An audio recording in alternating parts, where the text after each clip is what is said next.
உறவுகளுக்கு வணக்கம். இன்றைக்கி மூலிகை குடிநீரில் 5வது வகை பார்க்கலாம். லெமன் கிராஸ் குடிநீர். இதில் லெமனுடைய அந்த ஸ்மெல் இருக்கும், புளிப்பு இருக்காது.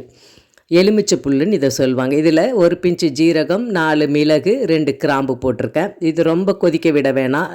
நல்லா சூடாகி நிறுத்திட்டால் போதும். இதோடைய ஃப்ளேவர் எல்லாம் இறங்கிடும். அதில் இது ரத்தத்தை சுத்தப்படுத்தும். நம்ம உடம்பில் இருக்கிற அசுத்தங்களை கழிவுகளை வெளியேற்றும். இது ரொம்ப ஆரோக்கியமாக இருக்கும். இந்த லெமன் ஃப்ளேவருடைய இந்த லெமன் கிராஸ் டீயோ அல்லது குடிநீரோ நம்ம குடித்தோம்னா அன்றைக்கி ஃபுல்லாக ஒரு ஃப்ரெஷ்ஷாக இருக்க மாதிரி ஒரு ஃபீல் இருக்கும். உடல் சுத்தமாகும். கொலஸ்ட்ராலையும் கண்ட்ரோல் பண்ணும். இதுக்கு நிறைய மருத்துவ குணம் இருக்குது. நம்ம ஒரு சின்ன தொட்டிகளில் இதை வச்சாலே போதும். இதுக்கு அதிக பராமரிப்பு இல்லை, ஈஸியாக வளர்க்கலாம். நம்ம தேவைப்படும் போது இந்த மூலிகைகளை பயன்படுத்திக்கலாம். நம்ம மாடி தோட்டம் வைக்கிறதுல நிறைய பலன்கள் இருக்குது. ட்ரை பண்ணுங்கள். நன்றி, வணக்கம்.